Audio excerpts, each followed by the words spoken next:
just be for God. I have no hands but yours.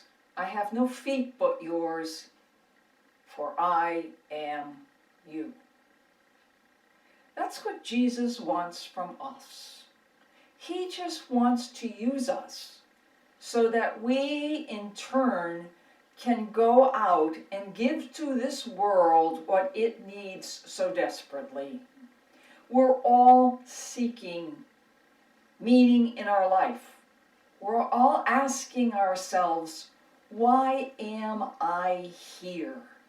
What am I doing here? What's my life all about? And when we ask these questions, if we sincerely delve into them for an answer, we will find out that we're here for one reason and only one reason. Because God loved us into being. And He loved us into being for a reason. And that reason is for us to give Him back the love that He has given to us. That's all He asks from us. He doesn't expect us to be something that we're not. He only wants us to be who we are. And that's the gift of God that He gave to us. And He wants that gift to become the most perfect gift that we could ever imagine. And when we take that gift and we allow Him to be the divine potter, and we allow ourselves to be the pliable clay, then He can mold us and form us, and He can turn us into the image of Christ, His Son. And then He can use us to be His hands, His feet.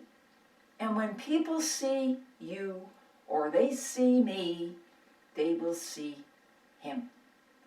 And we have a mission. We have a mission to show that image of Jesus to this world in a desperate way today. The world is throwing away God. It doesn't want to hear about Him. It doesn't want to hear His name. It doesn't want to have any indication of Him. They're taking His name out of the schools and prayers and buildings and every place else. We're turning into a godless society. And why? Because we're letting the devil win. The devil's job is solely to do one thing, and one thing only, to distract us from loving God. And when we let distractions come into our life, those distractions are keeping us from being in love with the God who loves us. And so what we need to do is to take a serious look at our life and see what the meaning in our life is. What is it that's important to me? What are my values? What's my morality? Do I follow the golden rule of loving God and loving my neighbor? Do I commit myself to something other than self-centeredness and selfishness? Do I see my life as having a purpose to change others? To make life better for another? Because I do. I have that power. I have that ability to change this world. And I have to believe that. And I will be able to do that if I simply let God take over in my life. And I let God just be for me so that I can be for Him. Yes, life isn't easy. We're going to have problems. We're going to have situations that maybe we've never faced before. Maybe our life is meant to change drastically. But no matter what happens, if we believe that God is the foundation of the rock of our life, we have nothing to fear. We have nothing to be afraid of. All we have to do is know that when I turn my life over to God, that He won't disappoint me. Oh, things will get rough. We'll have problems. It's not going to be heaven on earth.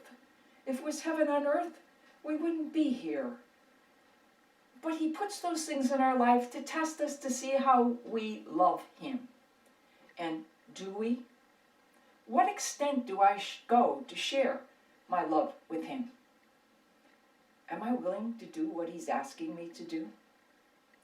If I see what my life is as one dedicated in love to the God who loves me, I have no worries. He holds me in the palm of his hand, and he's not going to let me go. He's always there for us. We're not always there for him, but he is always there for us. We have to have faith. We have to have trust. And most of all, we have to give ourselves back to him in eternal love. Then when we have these things in our life, we will have meaning in our life. Our life will have some goal. And we know that we're not selfish anymore. We're not thinking about ourselves because God is other. And that's what love is. Love is always thinking about something other than yourself. Love is always giving. It's always kind. It's always considerate. Love is other. And that's what God is. God is other. And when we realize that that's what it's all about, and that we've committed ourselves in love to that other who is all giving to us, and we try to give back what he's given to us in that great love, we have nothing to fear. So the call that we each get is a call to be faithful, a call to replicate in our lives the life that Jesus lived, a life of charity, of great love, of kindness, of forgiving, and always other. So, turn your life around. Give yourself back to God in total surrender. You will lose nothing. When you give everything back to God in total surrender, you will get more than you can ever imagine. It's like a person who has a rich uncle. Let's call him Uncle Scrooge. He's got billions of dollars, and it's all there in an inheritance. And then you look at yourself and you say, I've got little nothing, but at least I know the little nothing I have is mine. I don't really know how to get a hold of the inheritance of Uncle Scrooge. But the problem is, if we don't allow ourselves to be open to Uncle Scrooge, we're never going to get the inheritance of all those billions of dollars. Well, forget the money aspect of this, but this is what it's like for God. God gives us an infinite inheritance, something that we cannot even dream of. And when we think of the great saints like St. Paul, St. Teresa, St. John of the Cross, who was taken up into heaven, they came back and said, there are no words that can explain what it's going to be like, the inheritance that is ours. But are we willing to just stay here and say, I like what I have, I don't know about that? And all that is there for us, given to us by God, if we only surrender ourselves to it. So please, enter into a relationship with the God who loves you, so that inheritance which is totally his to give to you, and that's what he wants. He wants to love you. He wants that inheritance to be yours. He's just asking you to take it. But you can't take it if you don't have a relationship with him. And that relationship is something that is just beyond comprehension. But it's your choice. It's my choice. I don't have to accept God's love. I don't have to accept his relationship with me. I don't have to be with him. But I can choose to. And when I do, my life will be incredibly blessed. So just be for God. Just let him know that you're here for one reason, and that's love. And don't sweat the small stuff. Because when you sweat the small stuff, you forget the big picture.